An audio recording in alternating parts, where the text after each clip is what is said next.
Malabar innovation entrepreneurship zone എന്ന ബിൽഡിങ്ങിൽ വെച്ചായിരുന്നു നമ്മുടെ സാബിർ സാറിൻ്റെ ഒരു യൂട്യൂബിനെ പറ്റിയുള്ള ഒരു ക്ലാസ് നടന്നത്.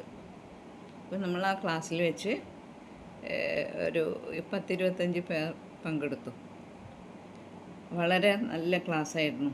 അപ്പോൾ ഞാനൊരു യൂട്യൂബർ ആയിരുന്നു, പക്ഷേ എനിക്കറിയാത്ത ഒരുപാട് കാര്യങ്ങൾ അദ്ദേഹം നമ്മൾക്ക് പഠിപ്പിച്ചു തന്നു. അവസാനം ഓരോരുത്തരുടെയും അഭിപ്രായമൊക്കെ ചോദിച്ചു ക്ലാസ് അങ്ങനെ പിരിഞ്ഞു. എല്ലാവരും വളരെ സന്തോഷത്തിലായിരുന്നു. ഇപ്പോൾ ചെയ്തുകൊണ്ടിരിക്കുന്നവരും ഇനി തുടക്കക്കാർക്കും ഒക്കെ ഒരു ആത്മവിശ്വാസം വന്നു. അങ്ങനെ വളരെ ഹാപ്പിയായ ഒരു ക്ലാസ് അങ്ങനെ കഴിഞ്ഞു. ഇതാണ് സാബിർ സാറും ഞാനും.